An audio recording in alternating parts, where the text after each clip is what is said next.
তাওহীদের সূরা, আল্লাহকে চেনার জন্য সবচেয়ে কমন, সবচেয়ে সংক্ষিপ্ত মুখতাসার একটা সূরা। যারা পারেন ঠোঁট মিলিয়ে বলুন যে সূরাটা পড়লে পরে, 3 বার পড়লে পরে গোটা কোরআন খতমের সমান সওয়াব আল্লাহ পাক তাআলা আমলনামায় দিয়ে দেন।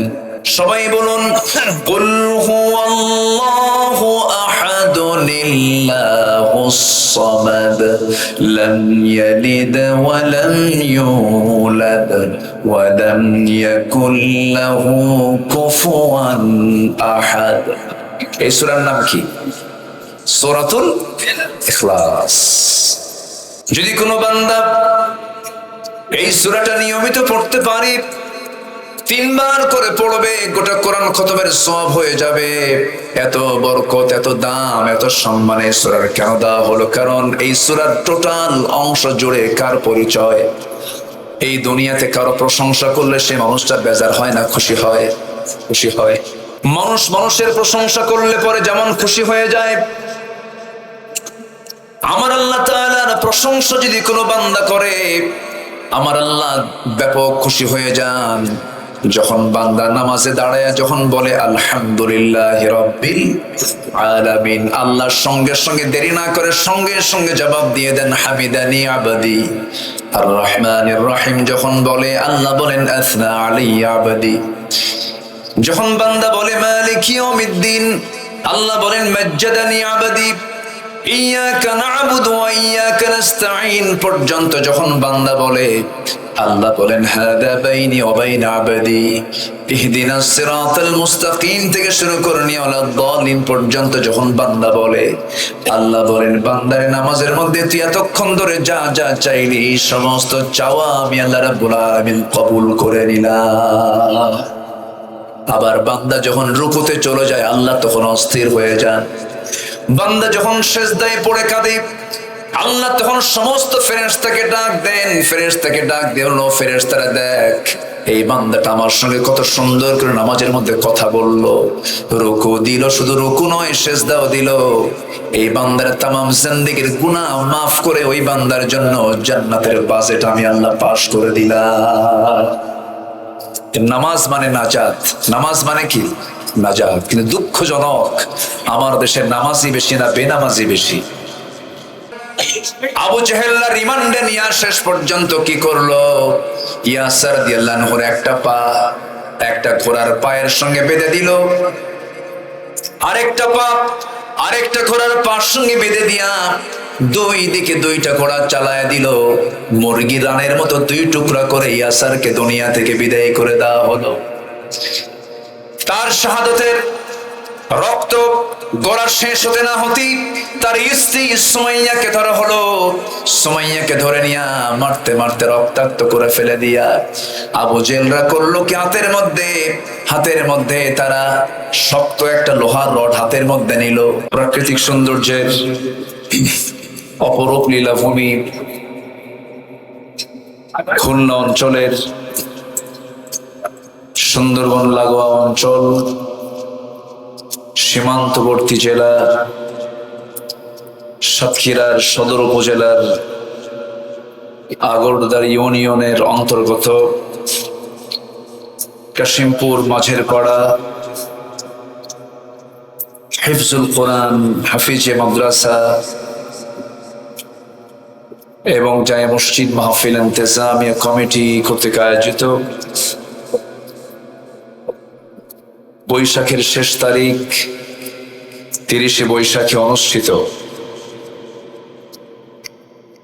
52তম বার্ষিকী ওয়াজ মাহফিল 2024 মহতে আয়োজনের সম্মানিত সুযোগ্য সভাপতি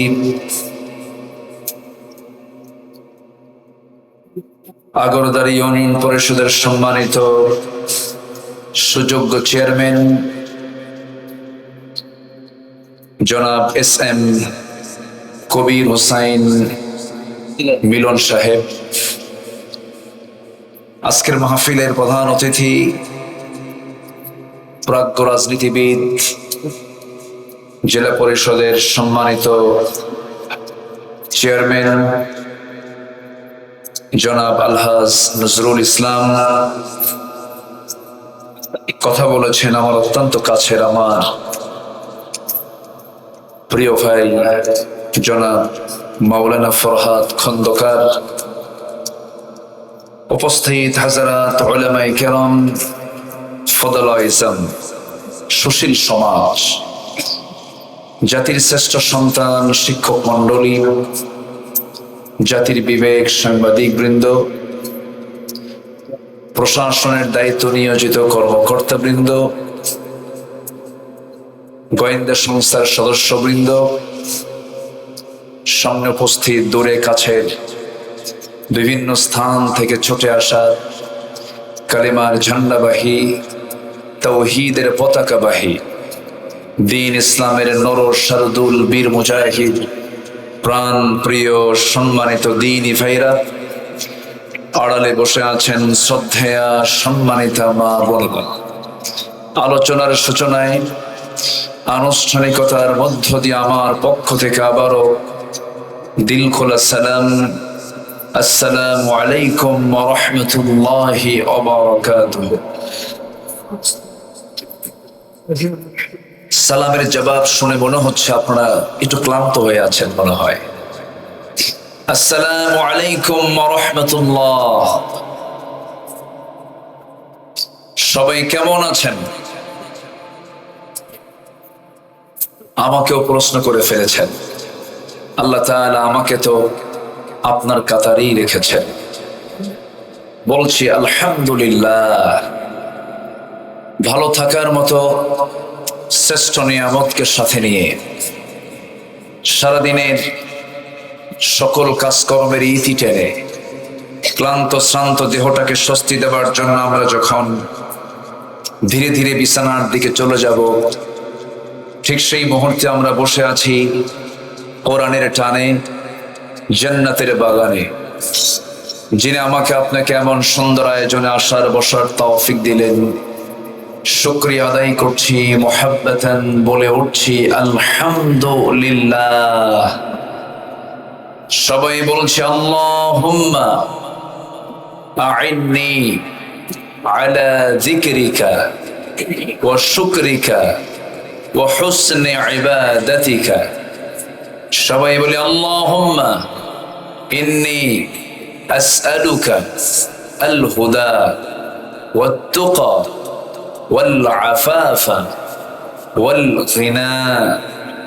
সবাই বলে সুবহানাল্লাহ আদাদা খালকিহি ওয়া রিদা নাফসিহি ওয়া জিনাতা আরশিহি ওয়া মিদাদা কালিমাতিহি। আমরা আল্লাহ তাআলার শুকর আদায় করে নিলাম। সম্মানিত হাজিরিন,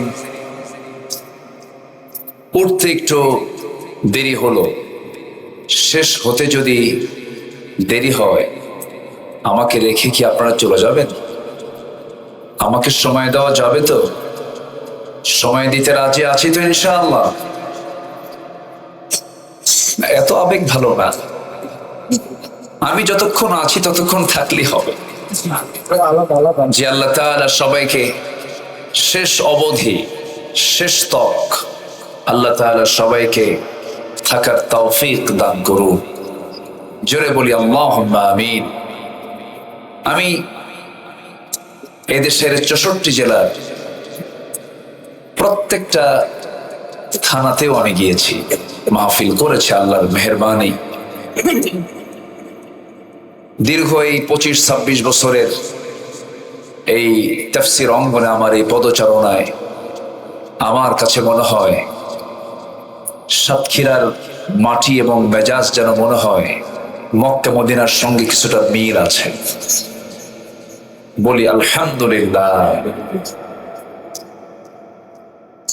সম্মানিত ভাইয়েরা, আপনার এলাকার সবই সুন্দর, আপনাদের ভাষাটাও সুন্দর।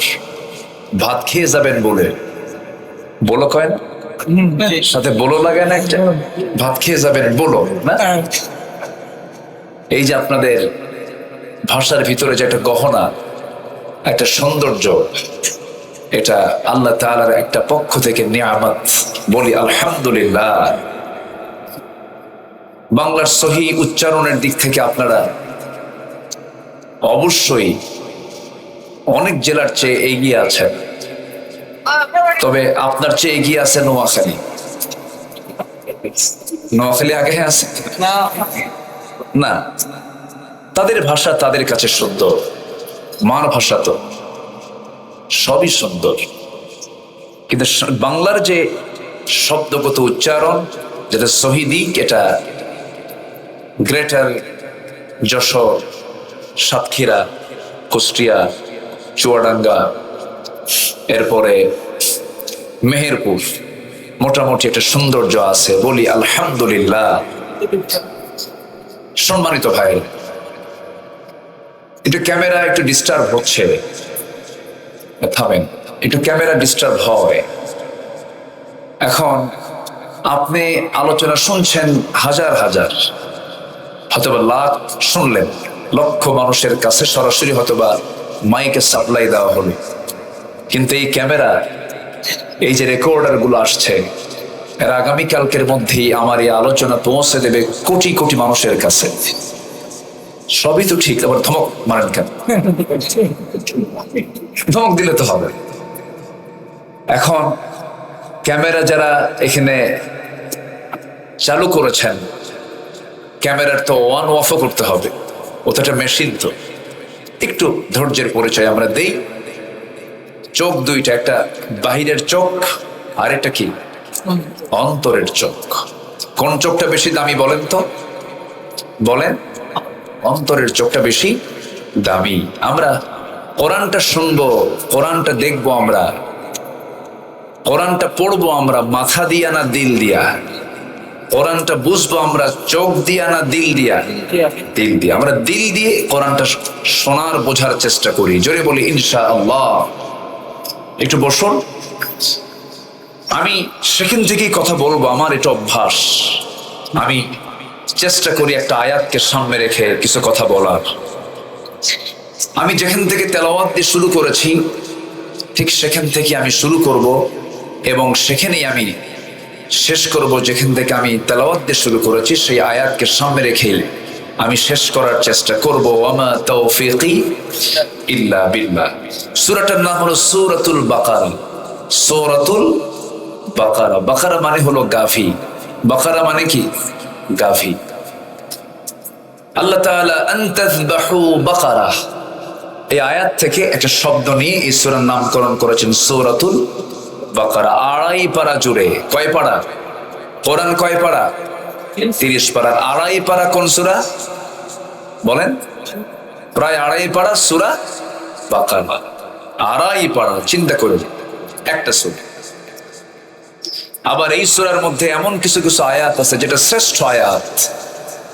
যদি বলা হয় কোরআন কারীমের শ্রেষ্ঠ আয়াত কোনটা, এটাও কোন সূরার মধ্যে বলেন? সূরা বাকারার ভিতরে। যারা পারেন ঠোঁট মিলিয়ে বলুন আল্লাহু লা ইলাহা ইল্লা হুয়াল হাইয়ুল কাইয়্যুম লা তা'খুযুহু সিনাতুন ওয়ালা নাওম লাহু মা ফিস সামাওয়াতি ওয়া মা ফিল আরদ من ذا الذي يشفع عنده إلا بإذنه يعلم ما بين أيديهم وما خلفهم ولا يحيطون بشيء من علمه إلا بما شاء وسع كرسيه السماوات والأرض ولا يؤوده حفظهما وهو العلي العظيم জোরে বলুন আল্লাহু আকবার। এই আয়াতের নাম কি বলেন তো? আয়াতুল কুরসি। 9টা বাক্য মিলে আয়াত, 9টা বাক্য জুড়ে আমার আল্লাহর পরিচয়। এটা হলো কোরআন কারীমের শ্রেষ্ঠ আয়াত। আর একটা শ্রেষ্ঠ সূরা আছে, যে সূরাটা তাওহীদের সূরা, যেটাতে আল্লাহর পরিচয় পুরো পরিপূর্ণ পাওয়া যায়। যে সূরাটার নাম নামকরণ করা হয়েছে সূরার সংশ্লিষ্ট কোন শব্দ থেকে নয়। 114 সূরার মধ্যে দুটো সূরার নামটা আল্লাহ তাআলা পৃথকভাবে নামকরণ করেছেন। যেরকম সূরা নাস, কুল আউযু বিরাব্বিন নাস, ফালাক, কুল আউযু বিরাব্বিল ফালাক, কুরাইশ লিইলাফি কুরাইশ, মাউন ওয়া ইয়ামনাউনাল মাউন, সূরা ফিল, আলাম তারা কাইফা ফাআলা রাব্বুকা বিআসহাবিল ফিল। প্রত্যেকটা সূরার নামকরণ হয়েছে সংশ্লিষ্ট সূরার কোন শব্দ সেখান থেকে চয়ন করে সূরার নামকরণ করা হয়েছে, কিন্তু শুধু দুটো সূরার নামকরণ করা হয়েছে পৃথকভাবে। একটা হলো যেটা দিয়ে আমরা নামাজ শুরু করি, সেই সূরার নাম কি বলেন? সূরাতুল ফাতিহা। ফাতিহা শব্দ সূরার ভিতরে নাই। আবার অনেকে সূরা ফাতিহা পারে না, কিন্তু আলহামদু পারে, আছে না? আবার এটাকে সূরাতুল শিফাও বলা হয়।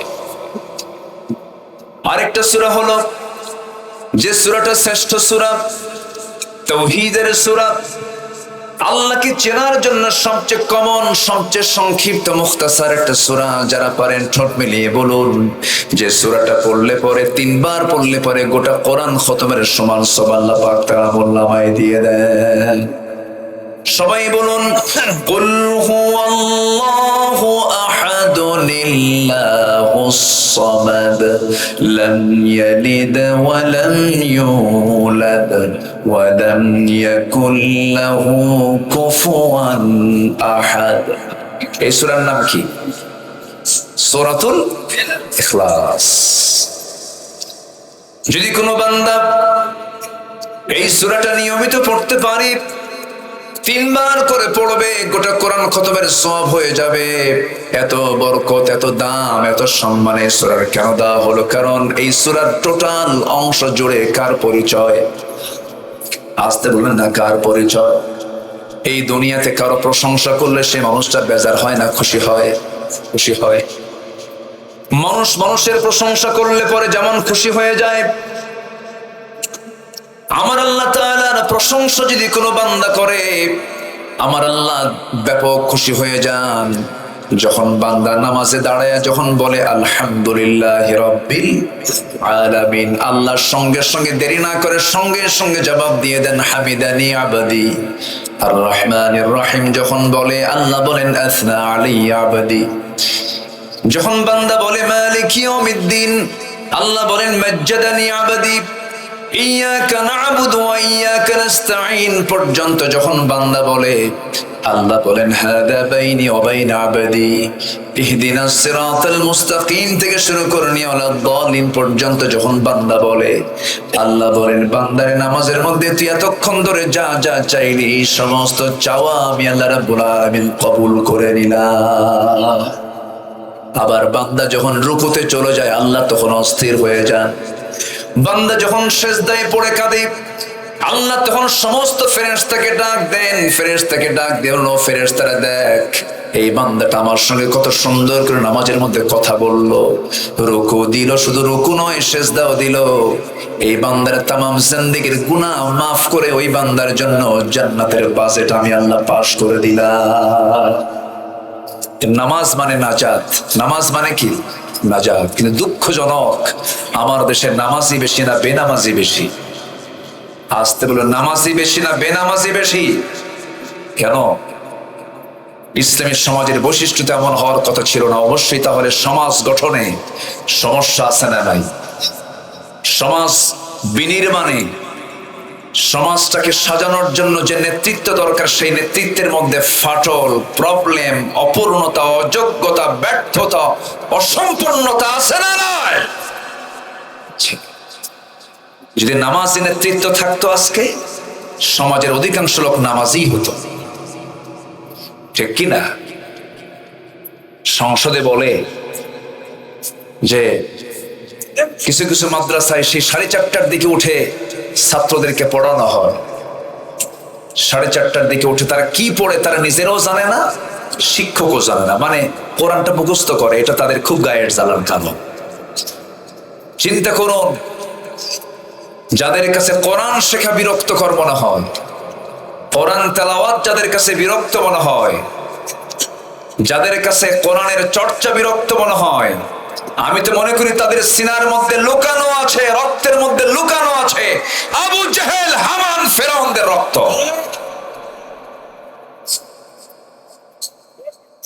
আজকে সমাজের বেশি অধিকাংশ মানুষ যদি কোরআন শিখতো, কোরআন যে সিনায় থাকে সে কখনো বেনামাজি হয় না, ঠিক কিনা?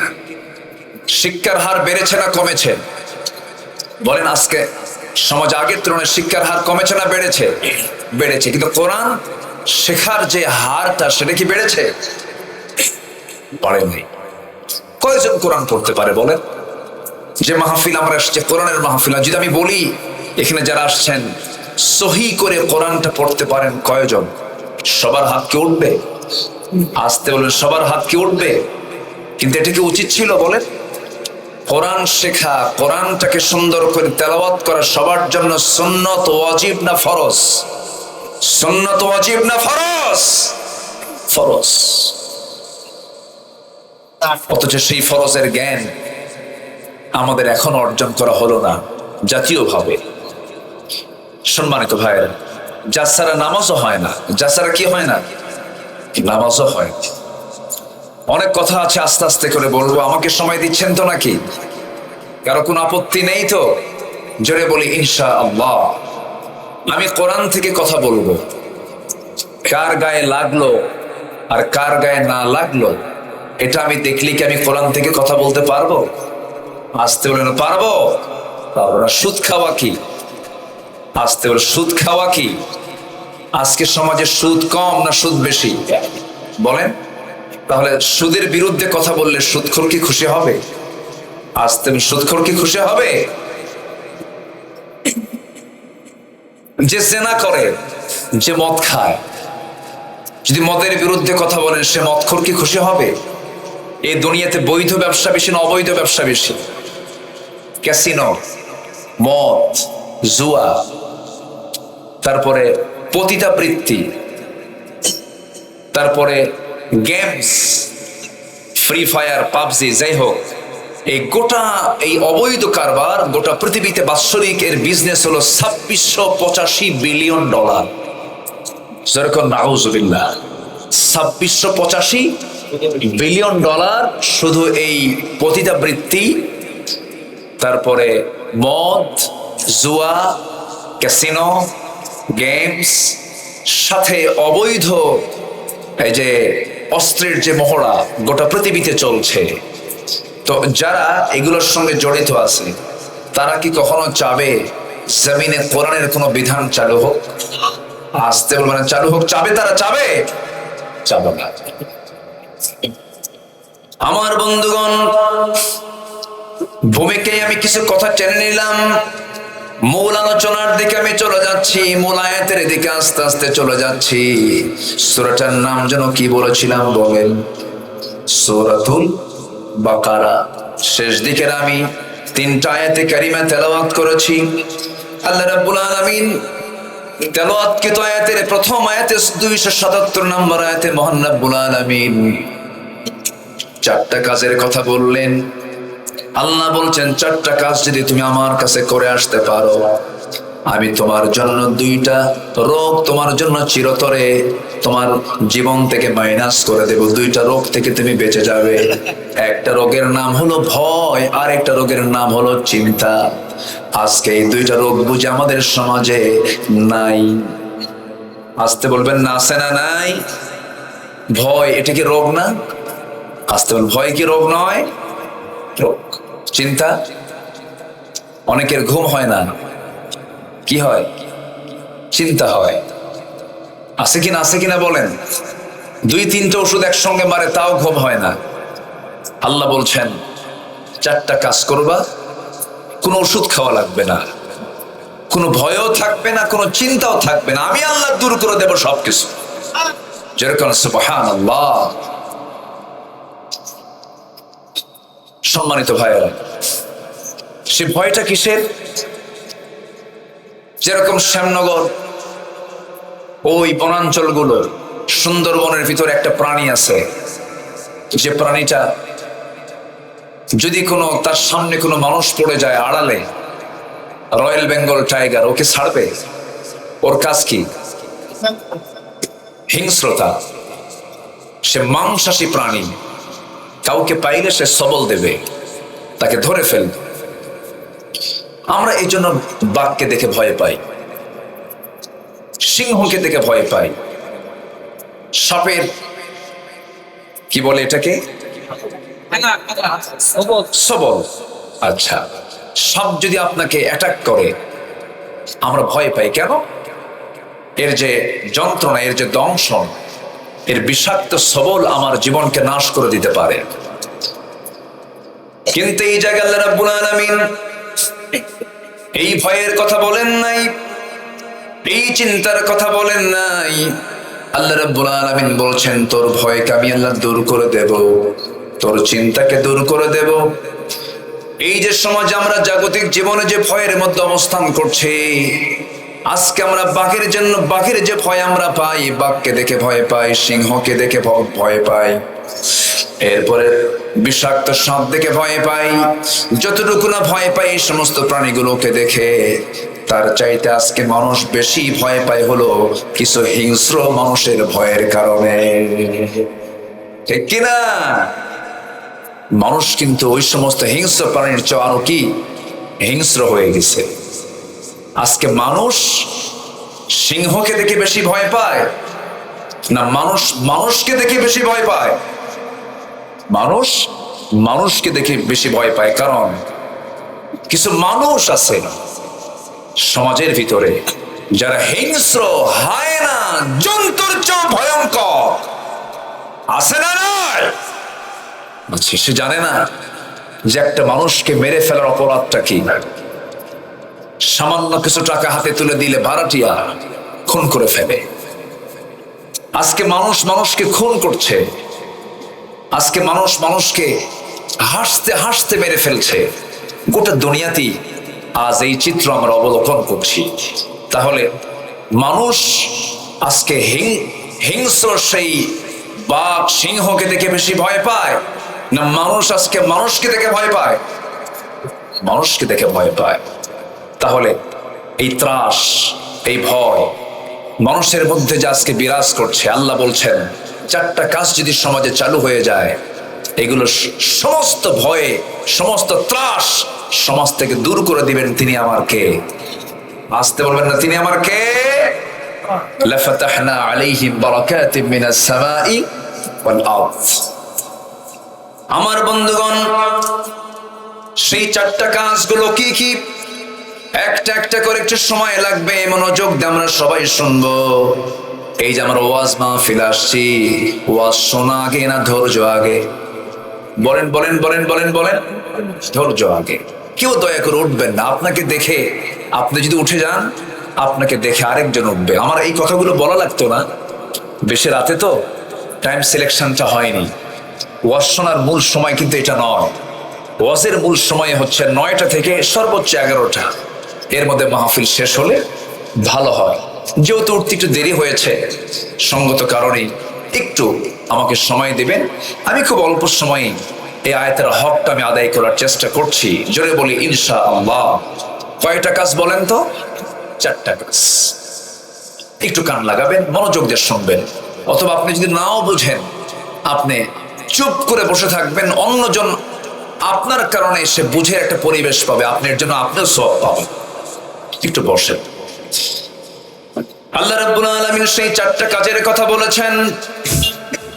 যারা পারেন আমার সঙ্গে ঠোঁট মিলিয়ে বলুন, ইন্নাল্লাযীনা আমানু ওয়া আমিলুস সালিহাতি ওয়া আকামুস সালাহ ওয়া আতাউস যাকাহ লাহুম আজরুহুম ইনদা রাব্বিহিম ولا خوف عليهم ولا هم يحزنون।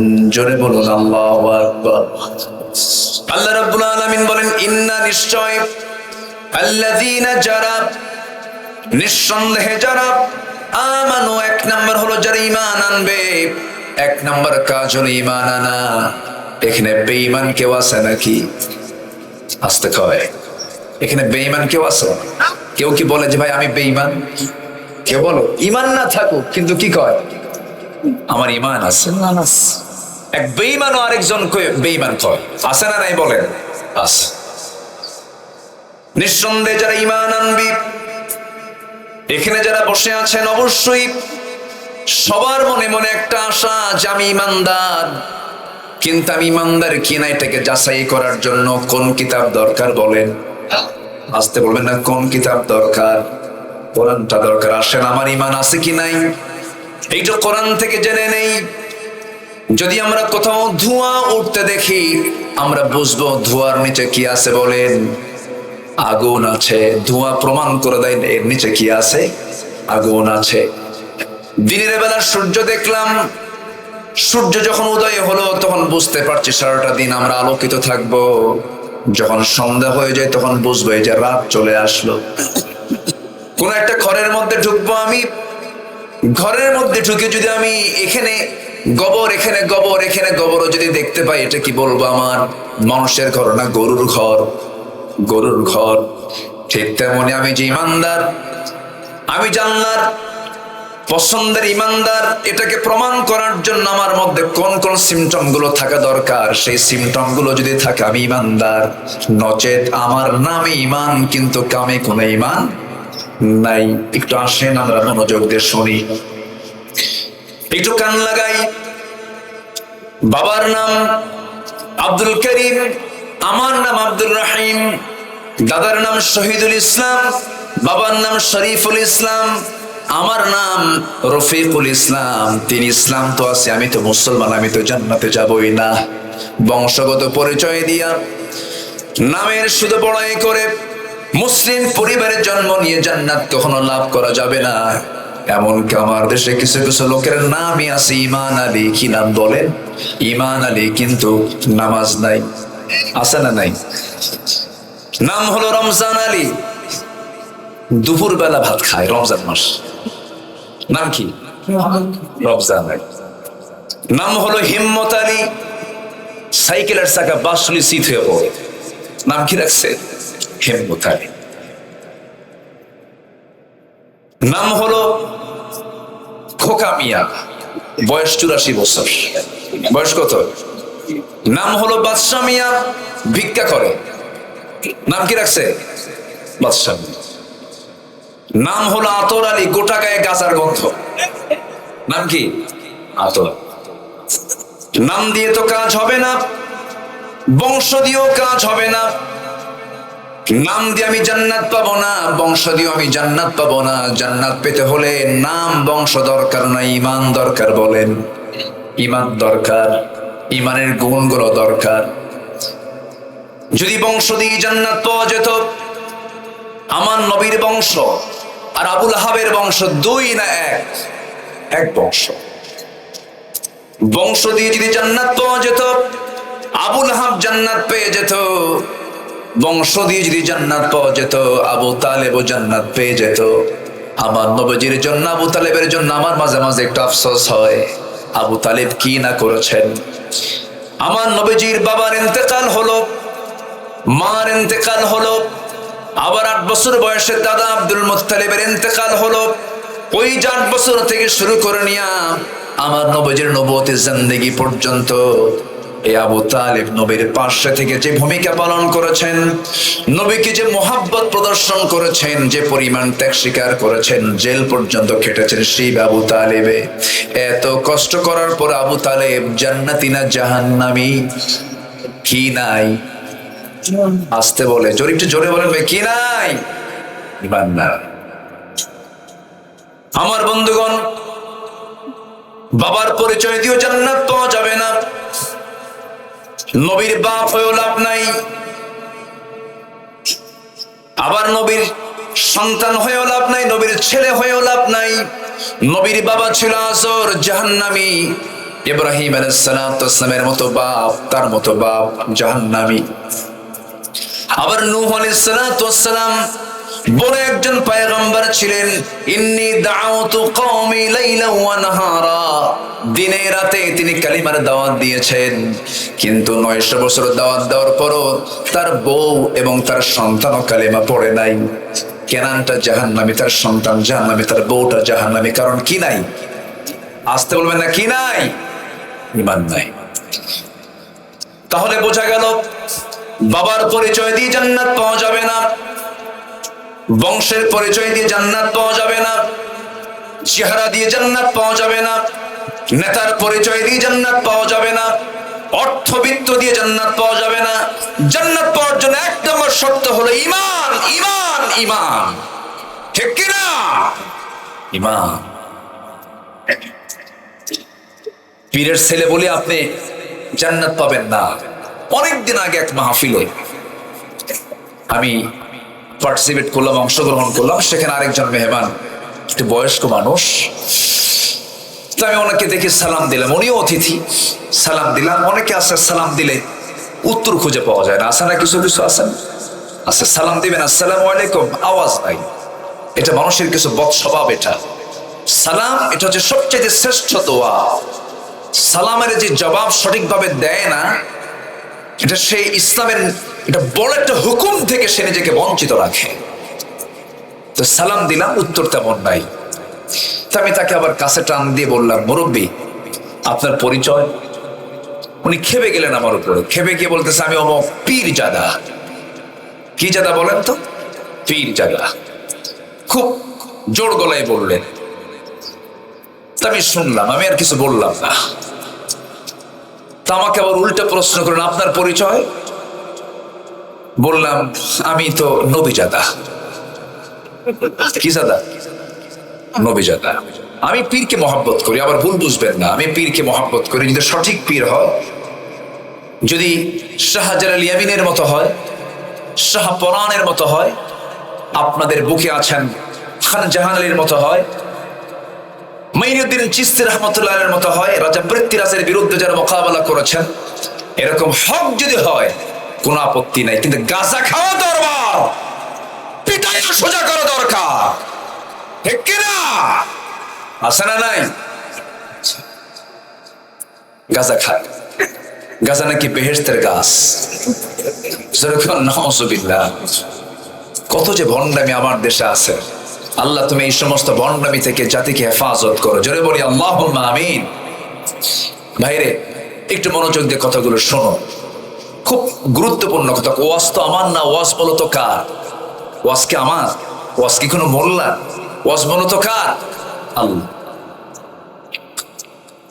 তো আমি যখন কইছি নবীজাদা, ওনার মনটা খুব খারাপ হয়ে গেল। আপনি এরকম করে বললেন কেন? হ্যাঁ, আপনি যদি পীরের ছেলে, যদি পীরজাদা হন, আমি নবীর ছেলে, আমি নবীজাদা। আমার বাপ আদম, উনি নবী, আমি তার ছেলে, নবীজাদা। তাহলে ডিগ্রি কি তার বেশি হলো না আমার বেশি হলো? লাভ কি? নবীর ছেলে হয়ে লাভটা কি বলেন? নবীর বাপ হয়ে লাভ কি? আর নবীর ছেলে হয়ে লাভ কি? লাভ হবে কি দিয়া? জোরে বলেন, আরো জোরে বলেন, ঈমান দিয়ে। এখন প্রশ্ন হলো, আমার যে ঈমান আছে আমি বুঝবো কেমনে? আমার যে ঈমান আছে আমি বুঝবো কেমনে? এটা কি জানার দরকার আছে? শুনবেন, আমাকে সময় দিচ্ছেন? জোরে বলে ইনশাআল্লাহ। প্রচন্ড ধৈর্য আপনাদের মধ্যে আমি ফিল করছি, আলহামদুলিল্লাহ। এত রাতে 12:15 বাজে, কিন্তু কোনো লোকের কোনো নড়াচড়া নেই। এটা প্রমাণ হয় কদমতলা এই এলাকার মানুষের ভিতরে ইসলামের চেতনা অত্যন্ত মজবুত, অত্যন্ত মজবুত, অত্যন্ত মজবুত। বলি আলহামদুলিল্লাহ। বসি। আমার ঈমান যে আছে আমি বুঝবো কেমনে? এটার ওজন করার জন্য কোন কিতাবটা আছে বলেন তো? কোরআনটা আছে। আসুন, কোরআনের আয়নায় আমরা দেখে নেই আমাদের চেহারা, ঈমানের চেহারাটা কেমন। কিসের আয়নায়? এই আয়নায় আমরা দেখে নেই যে আমাদের ঈমানের চেহারাটা কেমন। আমাদের ঈমানটার চেহারা কি ঠিক আছে না নষ্ট হয়ে গেছে? একটু আমরা শিখে নেই, বুঝে নেই। সম্মানিত ভাইরা, আমাদের সমাজে কি হিংসা আছে? না না না, আছে, হিংসা আছে। হিংসা কি ঈমানদারের গুণ? এটা কি ঈমানের গুণ না ঈমানের রোগ? বলেন, ঈমানের গুণ না ঈমানের রোগ? রোগ। হিংসা আছে যার, আমল নষ্ট হবে তার। ইমানের রোগ, হিংসা একটা রোগ। একজনের একটু উন্নতি হয়, একটু বড় হতে থাকে, আরেকজনের ঘুম হয় না। এরকম লোক তো সাতক্ষীরায় নাই, আছে। জমি কেনে, একটু পরিশ্রম করে, চাষি মানুষ, বছর হতে 1 বিঘা জমি কিনলো। জমি কেমনি কিনছে, হিংসায় ওর ঘুম হয় না, আছে না নাই? মেয়েকে একটু ভালো জায়গায় বিয়ে দিছে, একটু ভালো ভালো ঘরে বিয়ে হয়েছে, প্রতিবেশীর ঘুম হয় না, খুব হিংসা করে। একজন একটু পড়াশোনা করেছে, একটা রিক্সাওয়ালার ছেলে মাস্টার্স ডিগ্রি পাস করেছে, ভালো একটা চাকরি বাকরি পাইছে, প্রতিবেশীর ঘুম হয় না, হিংসা করে। আছে কি না? এটা মনে হয় নাই এলাকায়, আছে না? আছে। এটা কিসের রোগ বলেন তো? বলেন কিসের রোগ? বলেন তো কিসের রোগ? ইমানের রোগ। এক বেচারি বিয়ে করবে, আগের যুগে তো বিয়ে করতো ঘোড়া নিয়া, তো বিয়ে করবে গ্রামের এক মুরব্বীর ঘোড়া আছে, তার কাছে গিয়ে বলছে, চাচা আমার অমুক দিন বিয়া, তো আপনার ঘোড়াটা যদি আপনি দিতেন তাহলে আমি বিয়েটা করতে পারতাম, আমি আপনার ঘোড়াটা আমার বিয়ের দিনের জন্য একটু চাচ্ছি। তো চাচা রাগ করে কোসে, আমি তোরে ঘোড়া দেবো না, যা। বেচারি চলে আসছে বাড়িতে, সবে কদর রাত্রে গিয়ে আল্লাহর কাছে দোয়া করে, আল্লাহ আজকের এই রাত্রে তোমার কাছে আমার একটাই দোয়া, সেই দোয়াটা হলো বুড়ার যেন ঘোড়া খায়, বুড়ার যেন কি মরে ঘোড়া। এই দোয়া করে চলে আসছে বাড়িতে, এসে দেখে মার চোখে পানি, মা কান্দে। মা তুমি কান্দো কেন? বাবা তোর গরু মরছে। তোর কি মরছে? গরু মরছে। তাহলে দোয়ার কারণে কি, দোয়ার কারণে কি মালাকুল মউত আসে নাই? আসছে, কিন্তু মালাকুল মউত আসছে কি ঘোড়ার কাছে না গরুর কাছে? কার গরুর কাছে? যে দোয়া করছে। হিংসুক অন্যের ক্ষতি করতে পারে না, নিজে হিংসার যন্ত্রণায় পচে গলে জ্বলে পড়ে ছারখার হয়ে যায়, ঠিক কিনা? হিংসুকের হিংসা থেকে আল্লাহ তাআলা আমাদেরকে বাঁচান। এটার একটা আরবি আয়াত আছে, ওয়ামিন শাররি হাসিদিন, বলেন ওয়ামিন শাররি হাসিদিন ইযা হাসাদ। আমরা যে দোয়াগুলো পড়ি, সূরাগুলো পড়ি, একটু অর্থ বোঝা দরকার। তো দেখেন আল্লাহ তাআলা বলছেন, বান্দা হিংসুকের হিংসা থেকে বাঁচার জন্য কার কাছে চাও? আল্লাহর কাছে চাও। এমনকি ভাই ভাইও হিংসা করে,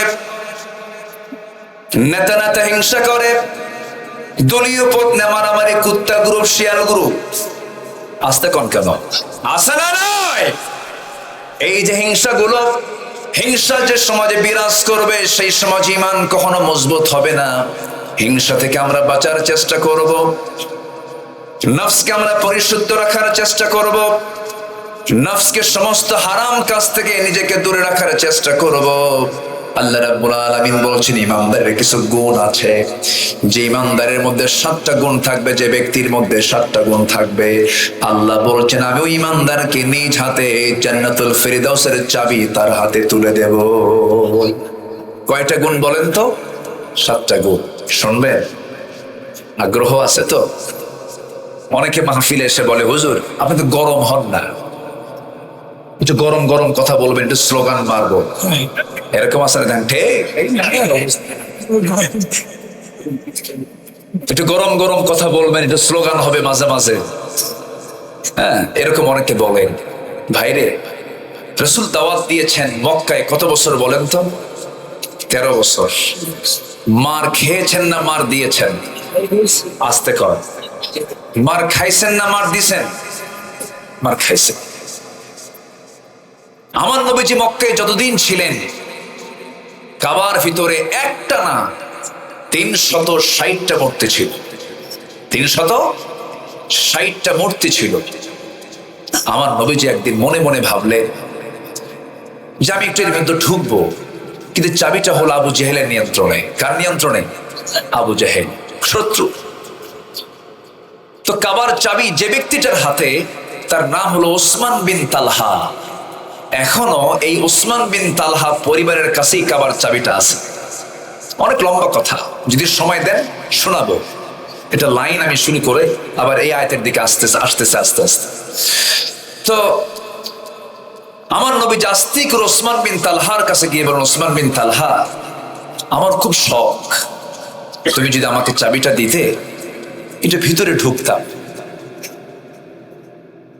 ওসমান বিন তালহা আবু জেহেলের লোক সেই সময় ছিলেন, পরবর্তীতে কালিমা পরে মুসলমান হয়ে গেছেন। যখন মক্কা বিজয় হয়েছিল সেই সময় তিনি কালিমা পরে মুসলমান হয়ে গেছেন। ওসমান বিন তালহার কাছে রাসূল যখন প্রস্তাব দিলেন, ও ওসমান, চাবিটা আমার হাতে দিয়ে দাও, আমার রাসূলকে সঙ্গে সঙ্গে একটা ধাক্কা মেরে দিল। নবীজি মুখ থুবড়ে পড়ে গেলেন। নবীজি মুখ থুবড়ে পড়ে যাওয়ার পর আস্তে আস্তে করে আবার দাঁড়ালেন, একটা মুচকি হাসি মারলেন। আমার নবীজির সারা জীবনের আদর্শ ছিল, কোন ব্যক্তি যখন তাকে ব্যক্তিগত আক্রমণ করত, রাসূল হাসিমকে উড়া দিয়া তাকে মাফ করে দিতে। আমার নবীজি প্রতিশোধ নিতেন না, ক্ষমা করতেন। আমার রাসূল নিজে বলেছেন, যার ক্ষমতা আছে থাপ্পড় মারার, কিন্তু থাপ্পড় মারলো না। যার ক্ষমতা আছে ও প্রতিশোধ নেবার, কিন্তু প্রতিশোধ নিল না, সে সবচাইতে বড় বীর। আল্লাহু আকবার। প্রতিশোধ নিলেন আপনি, এটার মজা আপনি কিছুক্ষণ পাবেন, কিন্তু প্রতিশোধ না নিয়ে আপনি ক্ষমা করে দিবেন, আজীবন আপনি এটার আনন্দ পাবেন না। লোকটাকে আমি মাফ করে দিয়েছি। যে বান্দাকে মাফ করবে আল্লাহ, ওই বান্দাকে আল্লাহ নিজে মাফ করে দিবেন। হিংসা করব না, প্রতিশোধ পরায়ণ হব না, মেজাজি হব না। ইমানদার কখনো মেজাজি হয় না। ইমানদার কখনো ক্ষিপ্র বদমেজাজি কখনো ইমানদার হতে পারে না। ইমানদার হাঁটবে, চলবে, ফিরবে, সবকিছু চিন্তার বাইরে না, চিন্তার ভিতরে থেকে। আমার নবীজি মুখ থুবড়ে জমিনে পড়ে গেলেন। সেই নবীকে মুখ থুবড়ে জমিনে ফেলে দেওয়া হলো, যে নবীর জন্য আমার আল্লাহ স্থির হয়ে যান, যে নবীর সম্মান আর শাসিমের মালিক আল্লাহর পরে আল্লাহ নিজে পরিচয় দিয়েছেন, আলহামদুলিল্লাহি রাব্বিল আলামিন। আর আমার আল্লাহ আমার নবীর পরিচয় দিচ্ছেন, ও সবাই বলেন, ওয়ামা আরসালনাকা ইল্লা রাহমাতাল লিল আলামিন। যার সাথে আকাশের চাঁদ হাসে, জোরে কোন আল্লাহু আকবার। এই আকাশের চাঁদ ১৫০০ বছর আগে দ্বিখণ্ডন করেছেন আমার নবী মুহাম্মদ সাল্লাল্লাহু কিসের ইশারা দিয়া? ইনশাক্কাল কমর।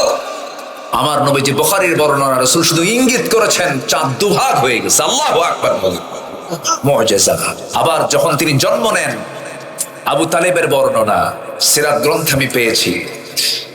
আবু তালেব নবীজির আপন চাচা, কাফের। একদিন নবীজির নবুয়ত প্রাপ্তির পর আবু তালেব বলতেছেন, মুহাম্মদ, একটা স্মৃতিচারণ করতে চাই তোমার সামনে। কি স্মৃতিচারণ? তোমার যখন জন্ম হলো, আমি নিজে তোমাকে দেখতে গেলাম তৃতীয় রাত্রিতে। কোন রাত্রিতে? তৃতীয় রাত্রিতে। তোমার ঘরের মধ্যে আমি ঢুকলাম, কিন্তু আমি লক্ষ্য করে দেখি তোমার মা তোমাকে ঘরের মধ্যে রাখে নাই। তোমাকে খোলা আকাশের নিচে, চাঁদনি আকাশের নিচে তোমাকে শুইয়ে রেখেছে। তোমার মার চোখে পানি, কান্নায় ভেঙ্গে পড়ছে, বারবার কান্নাকাটি করছে। তোমাকে কোলে নিতে পারতেছে না, বারবার টেনশন করছে। তোমার বাবা নাই, আমার ভাই আব্দুল্লাহর ইন্তেকাল হয়ে গেছে তোমার জন্মের পূর্বেই। তোমার মা তার স্বামীর জন্য বারবার কান্নাকাটি করে, তোমাকে কোলে নিতে বারবার সে অস্থির হয়ে যায়, অজ্ঞান হয়ে যায়।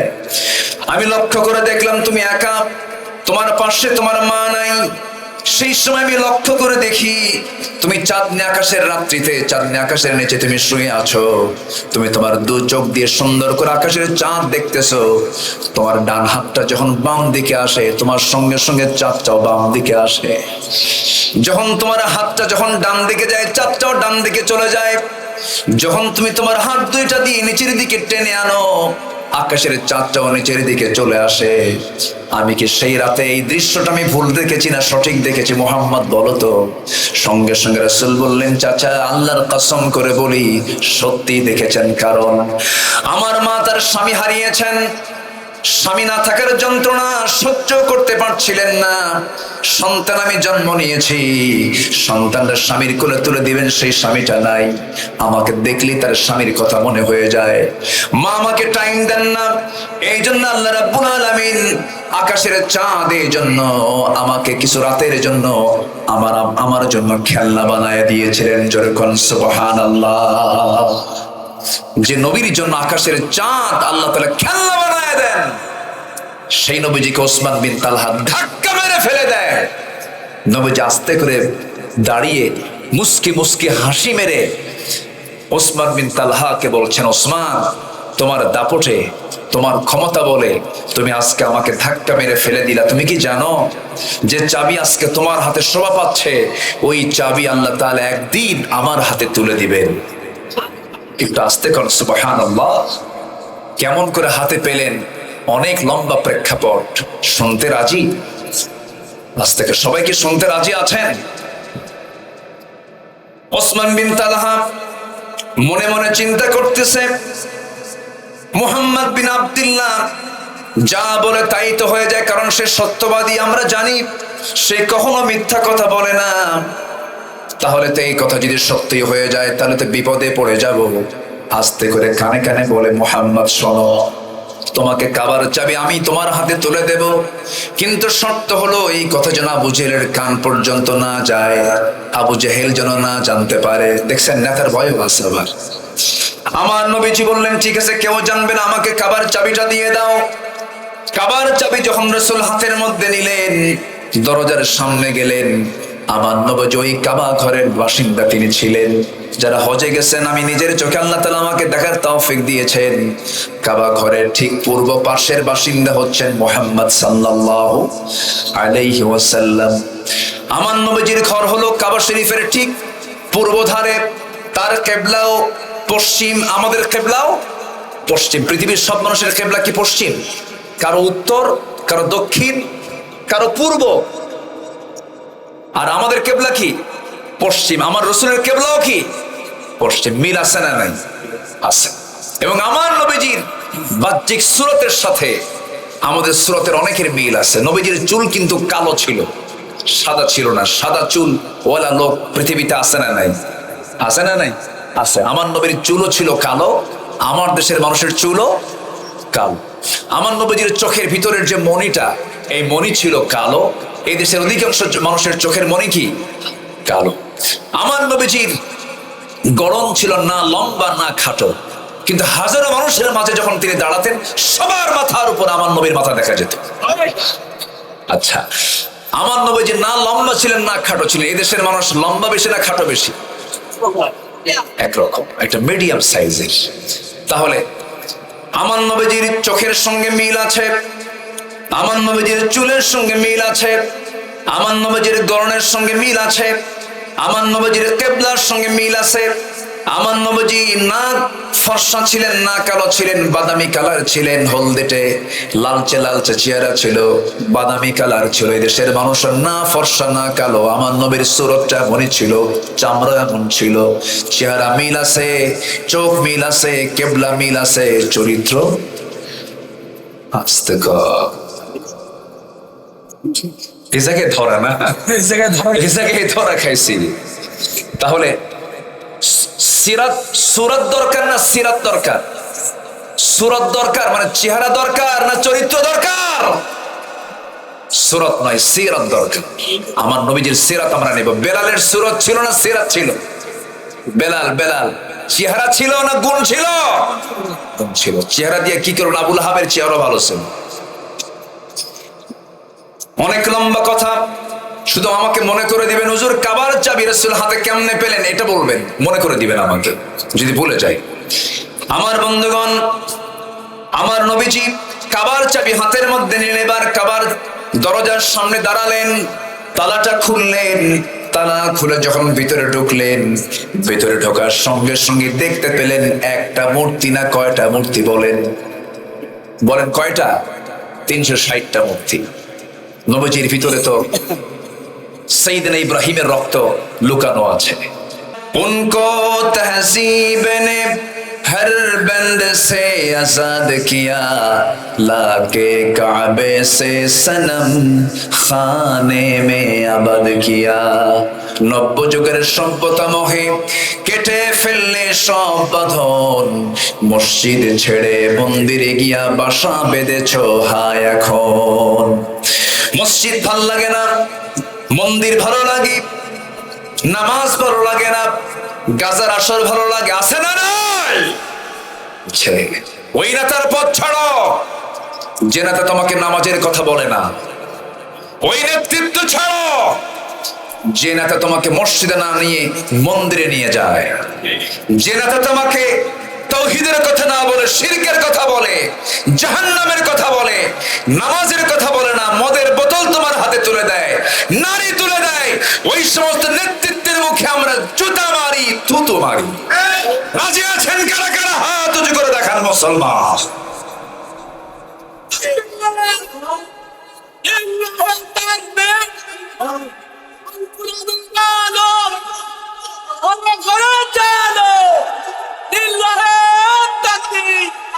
দুনিয়ার মুসলিম আল্লাহ কবুল করুন, জোরে বলি আমিন। জি, তাহলে আমার নবীজি মক্কায় ছিলেন 13 বছর। মার খেয়েছেন না মার দিয়েছেন? মক্কায় মার খাইছেন না মার দিয়েছেন? মার খেয়েছেন। মার খাইয়া শেষ পর্যন্ত টিকতে পারলেন না। ওই মক্কার ভিতরে 360টা মূর্তি রেখে মক্কায় 13 বছর তিনি সময় কাটালেন। ভিতরে ঢুকি ভাবলেন সব মূর্তিগুলোকে ভেঙ্গে চুরমার করবো, কিন্তু ক্ষমতা কি নবীর হাতে না আবু জাহেলের হাতে? বলেন কার হাতে? আবু জাহেলের হাতে। না, আমি মনে হয় শেষ করে দিলে ভালো হয় নাকি? বসেন, আপনি কই ছিলেন এতক্ষণ? ছিলেন নাকি? এই তো একটা এরকম তো আমার লোক দরকার, এরকম লোক দরকার দরকার আছে না নাই বলেন তো? বলি আলহামদুলিল্লাহ। তো আমার নবীজি কাবার দরজার কাছে আসলেন, ভাবলেন সব ভেঙ্গে চুরমার করবো, কিন্তু ক্ষমতা তো নবীর হাতে নাই। আস্তে করে বের হয়ে আসলেন। 13 বছর ওই কাবার ভিতরে মূর্তি রেখে রাসূল সেজদা দিয়েছেন, সরাতে পারেননি, কারণ তার হাতে কি নাই? আস্তে কি নাই? বলেন কি নাই? রাষ্ট্র শক্তি না। আকলমন্দ ইশারা বাসাত। সচেতন ব্যক্তির জন্য কিন্তু ইঙ্গিত গুলোই যথেষ্ট। একটু বুঝে নেন, সময় আসবো। আসতে বলবে না, সময় আসবে। জোরে বলি ইনশাআল্লাহ। আলেমদের রক্ত বৃথা যাবে না, আলেমদের রক্ত বৃথা যাবে না, শহীদের রক্ত বৃথা যাবে না। শহীদ তিতুর এই বাংলাদেশ, বখতিয়ার উদ্দিন খলজির এই বাংলাদেশ, এই বাংলাদেশ হচ্ছে আলেমের বাংলাদেশ, খানজাহানের বাংলাদেশ, শাহজালালের বাংলাদেশ। এই দেশে ইসলামের বিরুদ্ধে কোন ষড়যন্ত্র টিকবে না, টিকবে না। সেই দিন ইসলামকে বিজয়ী করার জন্য যদি বুকের তাজা রক্ত সাহাবীদের মতো দিতে হয়, সবাইকে রাজি আছেন? সবাইকে রাজি আছেন?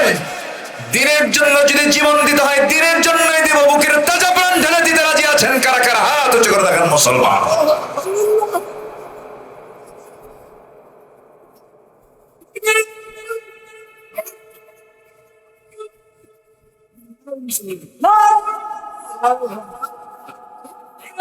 আল্লাহ কবুল করে, জোরে বলি আল্লাহুম্মা আমিন। সম্মানিত ভাইয়েরা, আমার নবীজি যখন মক্কায় ছিলেন, নবীজির চোখের সামনে সাইয়েদনা ইয়াসির রাদিয়াল্লাহু আনহুকে ধরা হলো। ধরে নবীর চোখের সামনে রাসূল দেখতে পাচ্ছেন, 2 হাত বাঁধা হলো, 2 পা বাঁধা হলো, মারতে মারতে বেহুশ করে ফেলা হলো। আমার নবীজি এই দৃশ্য অবলোকন করছিলেন, কিন্তু ক্ষমতা নাই। আবু জাহেলরা রিমান্ডে নিয়ে শেষ পর্যন্ত কি করলো? ইয়াসির রাদিয়াল্লাহু আনহুর একটা পা একটা ঘোড়ার পায়ের সঙ্গে বেঁধে দিল, আরেকটা পা আরেকটা ঘোড়ার পার সঙ্গে বেঁধে দিয়া 2 দিকে 2টা ঘোড়া চালায় দিল। মুরগি রানের মতো 2 টুকরা করে ইয়াসিরকে দুনিয়া থেকে বিদায় করে দেওয়া হলো। তার শাহাদাতের রক্ত গড়া শেষ হতে না হতেই তার স্ত্রী সুমাইয়াকে ধরা হলো। সুমাইয়াকে ধরে নিয়া মারতে মারতে রক্তাক্ত করে ফেলে দিয়া আবু জেলরা করলো কি, হাতের মধ্যে তারা শক্ত একটা লোহার রড হাতের মধ্যে নিল, বলল হাতের মধ্যে নিয়ে তার কলিজা বরাবর মেরে দিল, বুক দিয়ে ঢুকে পিঠ দিয়ে বের করে ফেললো। সুমাইয়া দুনিয়া থেকে বিদায় নিলেন। আমার নবীজি শুধু ক্ষমতা নাই, পাওয়ার নাই, দূর থেকে শুধু বললেন সবরান আলা ইয়াসার, সবরান আলা ইয়াসার ফাইন্না মাউইদাকুমুল জান্নাহ। ধৈর্য ধরো, ধৈর্য ধরো ইয়াসার পরিবার, তোমাদের জন্য আল্লাহর জান্নাতের ওয়াদা হয়ে গেছে। নবীজি আমার দোয়া করলেন। মক্কার মাটিতে রাসূলকে কি বলে দলীয় নিবন্ধন বন্ধ করে দিল, দাওয়াতি কার্যক্রম বন্ধ করে দিল, কোন দাওয়াতি কাজ পর্যন্ত নবীজি করতে পারেন না। মক্কার মাটিতে সাহাবায়ে কেরাম ঘর থেকে বের হতে পারেন না। কে না জানেন ইতিহাসগুলো? সাইয়েদনা আবু বকরের মতো মানুষ। নামাজের হুকুম তখন ফরজ হয়ে গেছে। নবীজি মেরাজ থেকে 5 ওয়াক্ত নামাজ নিয়ে এসেছেন। কাবার চত্বরে দাঁড়ায়া সাইয়েদনা আবু বকর নামাজ শুরু করবেন। এমন সময় উতবা, শাইবা, মুগীরা সবগুলো এক জায়গায় হয়ে আমার নবীজির প্রিয় সাহাবী, আমার নবীর পরে এই পৃথিবীতে যে ব্যক্তির দাম সবচাইতে বেশি নবীদের পরে, যার নাম তিনি হচ্ছেন সাইয়েদনা আবু বকর সিদ্দিক রাদিয়াল্লাহু আনহু, তাকে টার্গেট করা হলো। অথবা করলো কি, থাপ্পড় মেরে জমিনে ফেলে দিয়া কাবার চত্বরে তাকে চিৎ করে শোয়া দিয়া, নাকের উপরে খরম পায়ের জুতা দিয়া, খরম জুতা দিয়া পায়ে তার নাকে একটা চাপা দিল, ডলা দিয়ে দিল। নাকটা পচা হয়ে গেছে, ফিনকি দিয়ে রক্ত পড়া শুরু হয়ে গেছে। মারতে মারতে রক্তাক্ত করে ফেলা হলো। নবীর পাশে কেউ নাই, এইদিকে আবু বকরের পাশেও কেউ নাই। সাইয়েদনা আবু বকর সিদ্দিক রাদিয়াল্লাহু আনহু সেন্সলেস হয়ে পড়ে থাকলেন। এমন সময় উতবা, শাইবা, মুগীরা সমস্ত কাফেররা মনে মনে চিন্তা করলো আবু বকর বুঝি মারা গেছে। কিছুক্ষণ পর সেন্সটা ফিরলো। সেন্সটা ফেরার সঙ্গে সঙ্গে তিনি মনে মনে চিন্তা করলেন, আমাকে তো এরা মেরেই ফেলে দিয়েছিল, না জানি রাসূলকে তারা কি করবে জানি না। ওই জায়গা থেকে কোনো মতো সেন্সটা ফেরার সঙ্গে সঙ্গে নাকে হাত দিয়ে দৌড় মেরে নবীর দরজার কাছে এসে বলছেন, ইয়া রাসূলুল্লাহ, দরজা খুলুন। দরজা খোলার সঙ্গে সঙ্গে রাসূল তার চেহারার দিকে তাকায়, রাসূল অবাক হয়ে গেলেন, আবু বকর এই ঘটনা ঘটলো কেমনে হুজুর? সেজদা দিতে গেছে কাফের আমার নাকটা বোচা করে দিয়েছে। মক্কার হাওয়া ভালো না, মক্কার পরিবেশ ভালো না। ইয়া রাসূলুল্লাহ, আপনাকে তারা চোরা গুপ্ত হামলা করতে পারে, আপনি তাড়াতাড়ি বের হয়ে আসুন। রাসূলকে সেই জায়গা থেকে বের করে নিয়ে মক্কার বাইরের সাইডে চলে গেলেন। প্রচন্ড ক্ষুধা। রাসূল বলছেন, আবু বকর, যে পরিমাণ রক্তক্ষরণ হচ্ছে তোমার দেহ থেকে, না জানি তুমি মারা যাও কিনা, দেখি তোমার জন্য কোনো খাবার সংগ্রহ করা যায় কিনা। ওই মক্কার মরু অঞ্চলে খুঁজতে খুঁজতে খুঁজতে খুঁজতে তিনি মেষের পাল দেখলেন, পেলেন না। উটের পাল দেখলেন, পেলেন। একটা ছাগলের পাল দেখতে পেলেন। ছাগল পালের সামনে গিয়ে দেখেন একজন রাখাল সামনে দাঁড়ানো। নবীজি রাখালকে লক্ষ্য করে বলছেন, রাখাল, একটা ছাগি দেবে নাকি, কি করবেন? ছাগিটার দুধ দহন করব। সঙ্গে সঙ্গে সে রাখাল বলছেন, না না, দেওয়া যাবে না, কারণ এই ছাগলগুলোর মালিক তো আমি নই। আপনাকে যদি ছাগিটা যদি দুধ দহন করতে দেয়, আমানতের খেয়ানত হয়ে যাবে। আমার নবীজি হঠাৎ করে মনে মনে চিন্তা করেন, আহারে, এই তপ্ত মরুর ভিতরে একজন ছাগলের রক্ষণাবেক্ষণকারী একজন রাখাল, ঈমান না, তার মধ্যে ঈমান নাই, কিন্তু ঈমানের গুণটা, আমানতের খেয়ানতকারী সে নয়। কি সুন্দর করে আমানতের কথা বলছি। সঙ্গে সঙ্গে তিনি বলছেন, ও রাখাল, তুমি আমাকে এমন একটা ছাগি দেবে যে ছাগিটার ওলানে এখনো দুধ আসে নাই, ছোট্ট ছাগি হলেও চলবে। রাখাল মনে মনে চিন্তা করে, লোকটা পাগল নাকি, ছোট্ট ছাগি দিয়ে কি করবে দেখি। ছোট্ট একটা ছাগি যখন নবীর হাতে যখন দিয়ে ফেললো, ওই রাখাল তোমার চিন্তাও করো না, এই হাতের মধ্যে এত বরকত আছে। নবীজি ছোট্ট ছাগিটা হাতের মধ্যে নিলেন, ওলানের মধ্যে নিলেন, হাতের মধ্যে নিয়ে দুই পায়ের মাঝখানে নিলেন, ওলানের ঠিক বরাবর তিনি দুটো হাত রাখলেন। রাখার সঙ্গে সঙ্গে রাসূল বিসমিল্লাহ বলে ফু দিলেন। ছোট্ট ছাগির গোটা ওলান জুড়ে দুধ পূর্ণ হয়ে গেল। নবীজি আমার রাখালকে বলেন, রাখাল, একটা বাটি আমাকে দাও, একটা পাত্র আমাকে দাও। একটা পাত্র যখন তার হাতে দেওয়া হলো, আমার নবীজি পাত্র হাতের মধ্যে নিয়ে দুধ দহন করলেন। দুধ দহন করতে করতে বাটিটা দুধ পূর্ণ হয়ে গেছে। রাসূল বলেন, আবু বকর, রক্তাক্ত হয়েছে সকালবেলা, এখন তুমি বরকতের দুধ পান করো। নবীজি তার হাতে যখন দিলেন, বিসমিল্লাহ বলে তিনি পান করা শুরু করলেন। এত দুধ পান করলেন যে তার পেটের চামড়া টাইট হয়ে গেছে, কিন্তু চুল পরিমাণ দুধ কমলো না। রাসূল বলছেন, আবু বকর, কেমন খাইছে? হুজুর, খাইলাম তো মজবুত মতো, কিন্তু আমার পেট ভরে গেল, কিন্তু বাটি থেকে দুধ আমি কমাতে পারছি না। রাসূল বললেন, তুমি দুধ কমাতে পারবে না, রাখালকে দিয়ে দাও। রাখালকে দেওয়া হলো। রাখাল যখন শুরু করলো, আর রাসূল বিসমিল্লাহ বলে দিলেন, সেও পান করা শুরু করলো। সেও তৃপ্তি ভরে দুধ পান করলো, কিন্তু বাটির দুধ, পাত্রের দুধ চুল পরিমাণ কমলো না। রাসূল বলছেন, শোনো আমার সাহাবী আবু বকর, এই জায়গায় যদি আরো আল্লাহর কিছু বান্দা থাকতো, তারাও সবাই মিলেই বাটির দুধ কমাতে পারতো না, যতক্ষণ আমি আমার ঠোঁটটাই বাটিতে না লাগাবো। আমার রাসূল সর্বশেষ করলেন কি, বাটিটা হাতের মধ্যে নিলেন, বিসমিল্লাহ বলে সেবন করলেন, দুধটা ফুরে গেল। এবার বলছেন, রাখাল তোমার বাটি তোমার হাতে রাখো, তোমার ছাগলটাও তোমার হাতে রাখো, আমরা এখন রওনা দিলাম। আবু বকর চলে যাই। সঙ্গে সঙ্গে রাখালের চোখে পানি। রাসূল বলছেন, রাখাল তোমার চোখে পানি কেন, কি হয়েছে? রাখাল বলছে, আমাকে আপনি রেখে যাচ্ছেন কেন, আপনি আমাকে সঙ্গে করে নিয়ে যান। রাসূল তোমাকে সঙ্গে করে নিয়ে গেলে পরে ছাগলগুলো দেখবে কি তোমার আমানতের তো খেয়ানত হয়ে যাবে, তা তো সত্যি কথা, ঠিক আছে আপনি চলে যান, তবে শর্ত হলো আপনাকে যখন আমি সাগিটা দিলাম, সেই সাগি দেওয়ার সঙ্গে সঙ্গে আপনি ওলানে হাত দিলেন, কি যেন পড়লেন, ওলানটা দুধে ভরপুর হয়ে গেল, দুধটা আপনি দহন করলেন, বাটি পূর্ণ হয়ে গেল। আপনাকে আমি ছুটি দেব, তবে শর্ত হলো আপনাকে এই দোয়াটা আমাকে শিখিয়ে যেতে হবে, আপনি আমাকে এই দোয়াটা শিখায় দেন। নবীজি আমার মুস্কি হাসি মেরে বলছেন, ও রাখাল, তোমাকে যে আমি দোয়াটা শিখাবো, 1000বার দোয়া শিখায় কোনো লাভ হবে না, কারণ তোমার মধ্যে কি নাই? আসতে বলে, কি নাই? আল্লাহ বলছেন কয়টা কাজ করো, মনে আছে আপনাদের? ভয়ও থাকবে না, চিন্তাও থাকবে না। কয়টা কাজ করো? আর ইমানের গুণ কয়টা? ইমানদারের গুণ কয়টা বলেন? 7টা গুণ। অনেকগুলো কথা পড়ে আছে। আমার নবীজি বললেন, ও রাখাল, 1000বার দোয়া পড়লেও কোনো কাজ হবে না, কারণ তোমার মধ্যে কি নাই? ইমান নাই। সঙ্গে সঙ্গে রাখাল বলতেছে, আপনার চেহারা প্রমাণ করতেছে, আমি বহু নাম শুনেছি মক্কার মাটিতে আব্দুল্লাহর পুত্র মুহাম্মদ নামে আল্লাহর নবীর আগমন হয়েছে, আপনি মনে হয় সেই ব্যক্তি হবেন। রাসূল মুস্কি হাসি মেরে বলছেন, রাখাল রে, বুঝতে ভুল করো নাই, দেখতে তুমি চিনতে ভুল করো নাই। সঙ্গে সঙ্গে হাতটা আগায় দিয়ে বলতেছে, আশহাদু আল্লা ইলাহা ইল্লাল্লাহু ওয়াহদাহু লা শারীকা লাহু ওয়া আশহাদু আন্না মুহাম্মাদান আবদুহু ওয়া রাসূলুহু। হেদায়েতের মালিক কে? আসতে বলবেন না, হেদায়েতের মালিক কে? ওই যে রাখাল কি রাসূল ওই জায়গা থেকে টেনে আনলেন, সেই রাখাল তো সাধারণ কোন রাখাল নন।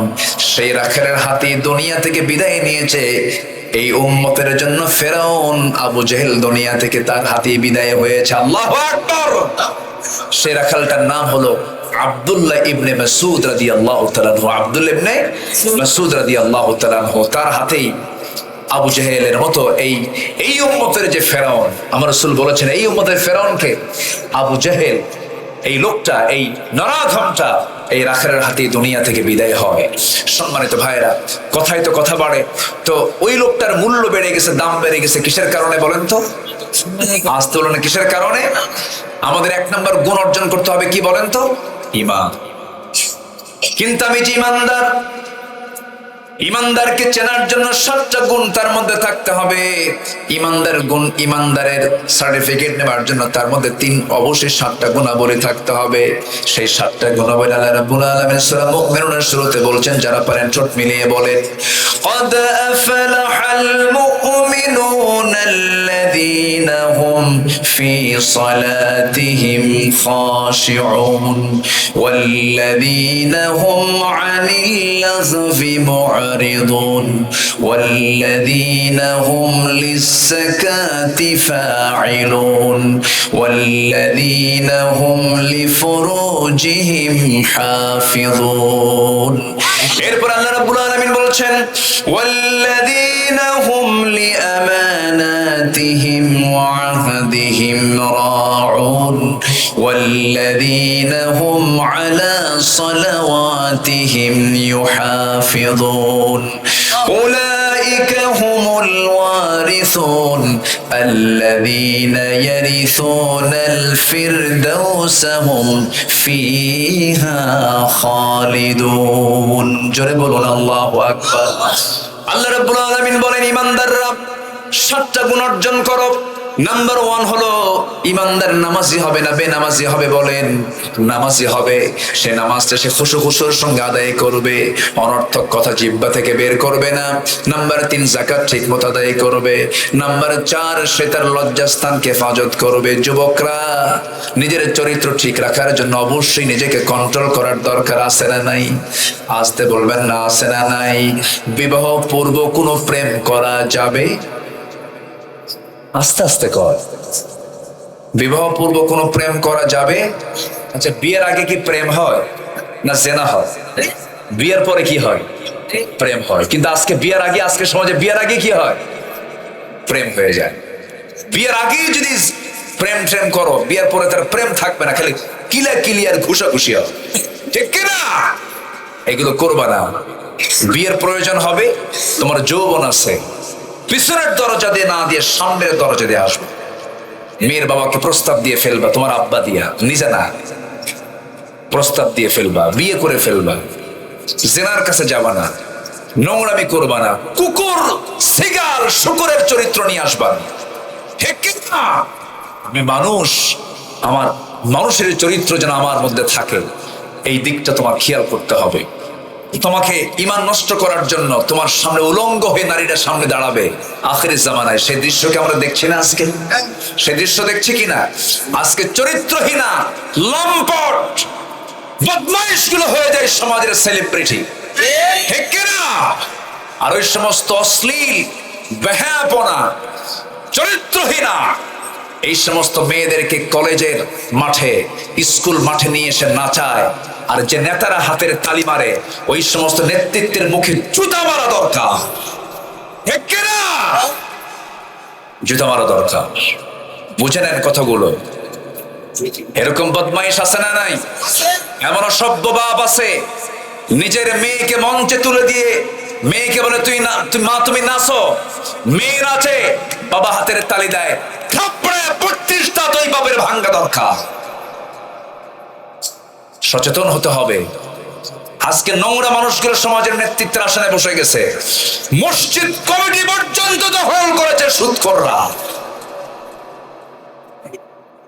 কথা বলবো, কথা তো কেবল শুরু হচ্ছে আমার।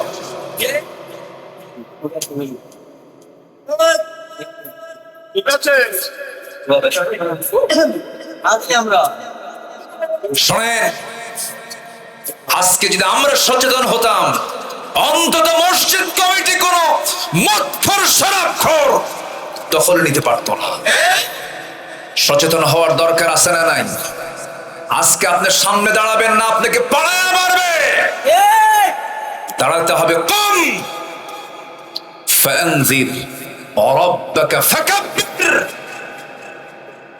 চোরের সংখ্যা 10 জন, বাড়িওয়ালা 1 জন। শক্তি কার বেশি? কার শক্তি বেশি? আমরা বাড়িওয়ালা, ওরা চোর। শুধু হুঙ্কার দরকার, সব বঙ্গোপসাগরে হাবুডুবু খায়া মরবে। সাথে শুধু ইমানটা থাকতে হবে। কি থাকতে হবে? ইমানটা থাকতে হবে। নামাজ পড়বো তো ভাই? আজকে আমার দেশে এখন মসজিদ বেশি না মুসল্লি বেশি? বলেন তো। সেদিন এক মসজিদে ঢুকলাম ফজরের সময়, ঢুকে দেখি মোট 3 জন মুসল্লি, আমি সহ, আর বাকি 2 জন হলো ইমাম আর মুয়াজ্জিন আর আমি। মসজিদ টাইলস, এসি, মাইক টনটনা, কিন্তু মুসল্লির খবর নেই। আসল মুসল্লি জোহরের না ফজরের? বলেন বলেন বলেন। একটা আদর্শ গ্রাম তাকে বলা যায়, যে আদর্শ গ্রাম সেটাই বলবো আমরা, যে গ্রামে ফজর নামাজে মসজিদ 2 নম্বর হয়ে যাবে মুসল্লি দিয়া। তা কি আছে? তা তো গ্রামের এই মাথায় একটা, মাঝখানে একটা, আর ওই মাথায় আর একটা মসজিদ। আমি কি ভুল বলতেছি? মুসল্লি নাই। মসজিদ বেশি দরকার না মুসল্লি বেশি দরকার? সভাপতি সুদ খায়, সেক্রেটারি মদ খায়, আর ক্যাশিয়ার মহিলার পিছনে বসে থাকে। আছে না নাই? অন্যের বাড়িকে ধরা খায়। এখন সভাপতির সামনে এখন খতিব ওয়াজ করবে কেমন? ওয়াজ করতে নিয়ে হঠাৎ করে একদিন বলেই ফেলছে যে আয়াত, ইয়া আইয়ুহাল্লাযীনা আমানু তাকুল্লাহা ওয়া যারু মা বাকিয়া মিনার রিবা। আমি যেখান থেকে আজকে তেলাওয়াত করেছি, একটা অপরাধ আছে যে অপরাধ করা মানে আল্লাহ রাসূলের বিরুদ্ধে যুদ্ধে নামা। যেরকম নাউযুবিল্লাহ, সে অপরাধটা কি জানেন? সে অপরাধটা সুদ। সে অপরাধটা কি বলেন? সুদ। সুদ তো সাতক্ষীরাতে নাই, আসতে কয় আছে আছে। এই সময় কি উঠবেন না, উঠলি ভাববো ওই লোকটা সুদ খায়। বসে দেখেন, সুদ, সুদের করাল গ্রাস আমার দেশে আজকে বিরাজ করছে। সুদ আছে যেখানে, আমরা নাই শিখতে বলেন সুদ আছে যেখানে। মাহফিলে বললাম ঠিক আছে, মাহফিল শেষে চলে গেলে তার সমস্যা নেই। সেদিন এক মাহফিলে বললাম বউ বড় না মা বড়, কি সুন্দর করে চিৎকার বের করে মা বড়। আমি বললাম হ্যাঁ ঠিক আছে, মাহফিলে মা বড়, বাড়িতে গিয়ে বউ বড়। কি আমি কি ভুল বলছি? বিয়ের আগে ভালোই থাকে মা, বিয়ে করলে মাটা পর হয়ে যায়। আমি কি ভুল কিছু বলছি? বিয়ের পরে এই চিত্র পাল্টাবে কেন? কেন পাল্টাবে এই চিত্র? বিয়ের আগেও মা বড়, বিয়ের পরেও মা বড়। অনেক কথা ছিল, এক রাত তো, সব কথা তো এক রাতে বলা যায় না।